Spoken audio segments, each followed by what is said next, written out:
হযরত সালমান ফারসি রাদিয়াল্লাহু তাআলা আনহু, আল্লাহু আকবার, গোটা জিন্দেগি ব্যয় করেছেন হকের সন্ধানে। সর্বশেষ যেই পাদ্রীর অধীনস্থ তিনি ছিলেন, এই পাদ্রী কি করতেন জানেন? লোকদেরকে ওয়াজ করতেন, এ আসো আসো, ঈসার ধর্মের অনুসরণ করো, খবরদার দুনিয়া তালাশ করো না।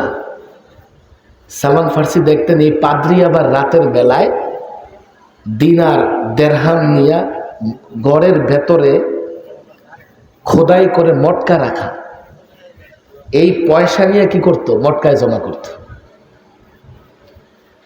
আরে পাদ্রী দিনের বেলায় লোকদের বলে পয়সা জমা করো না, রাতে নিজেই জমা করে।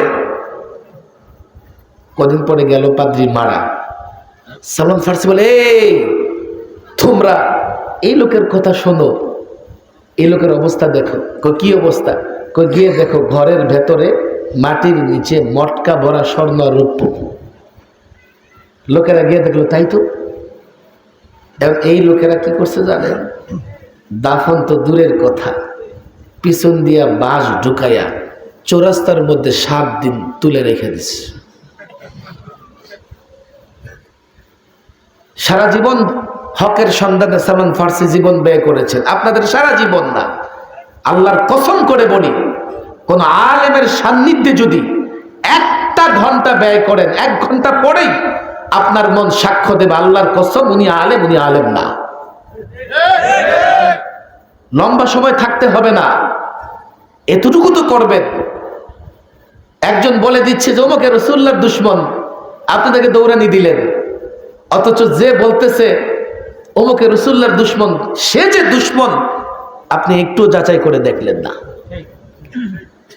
চিলে কান নিয়ে গেছে, চিলের পিছে দৌড়াইলেন, কানে তো হাত দিবেন। আমি যুবকদের বলি, এখন দেখো তোমাদেরকে 9-6 বুঝানোর সময় নাই, আছে নাকি? এখন তথ্য প্রযুক্তির যুগ, এই যুগে যে কেউ চাইলে, এবং সমস্ত হাদিসের কিতাব বাংলা অনুবাদ হয়ে গেছে। কোনো ব্যক্তির অনুবাদ পড়তে মন চায় না, তো যাও ইসলামিক ফাউন্ডেশনে যাও, হাদিস সামনে রাখো, হাদিস থেকে এক একটা সুন্নাহ দেখো, এবার মিলায় দেখো কোন মৌলবীর মধ্যে কয়টা সুন্নাহ আছে।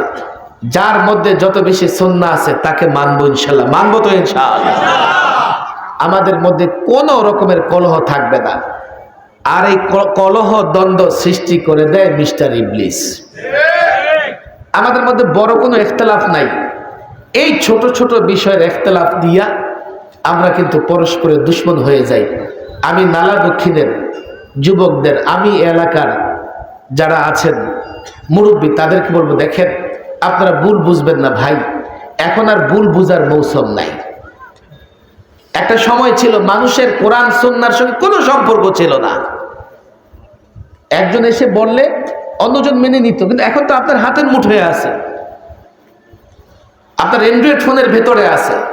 আপনি যান আলেমের কাছে যান, আপনি যান আপনার যে কোনো আলেমের কাছে যান, জানার চেষ্টা করেন, বুঝবার চেষ্টা করেন, সুন্নতের পথ আমরা খুঁজে পাবো তো ইনশাআল্লাহ। আমি অনুরোধ করব, দেখেন আলোচনা লম্বা করার ইচ্ছাও নেই, তাছাড়া আমি যেখানে আলোচনা করতে বসছি এতবার আমাকে যুবকরা সতর্ক করেছে, আমি তখনই আলোচনার মোড হারিয়ে ফেলছি যে এমন কেন হবে, এই যুগে তো এমন হওয়ার কথা না। আমি আলেম ওলামা ছাত্রদের বলবো, দেখো আমি নিজে যেই গ্রামে আমার জন্ম, আপনারা জানেন হয়তো বা রাজাপুর, সেই গ্রামেও একটা সময় 2-3টা দল ছিল। আমি কখনোই কাউকে কটাক্ষ করি নাই। একটা সময় 3 দল মিলে ঝগড়া করলো, করে এখন কেউ কারো ইমামের পিছনে নামাজ পড়বে না। এমন করতে করতে ঈদ চলে আসলো, রমজানের ঈদ, ঈদ উল ফিতরের দিন চলে আসছে। এখন এই যে ঈদগাহে নামাজ কে পড়াবে? তারা কেউ কারো ইমামের পিছনে নামাজ পড়বে। আমার ঢাকায় ফোন দিল যে আমাদের মধ্যে তো ঝামেলা হয়েছে, আপনি একটু আসেন, আপনি নামাজটা পড়ান। অথচ ওরা সবাই মিলেই কিন্তু আবার দেখতে পারতো না। এখন ওরা আমার উপর আস্থা রেখেছে, আমি এটা প্রমাণ করেছি যে আলহামদুলিল্লাহ আমি কারো অমঙ্গল চাই না, অকল্যাণ চাই না, সকলের কল্যাণকামী।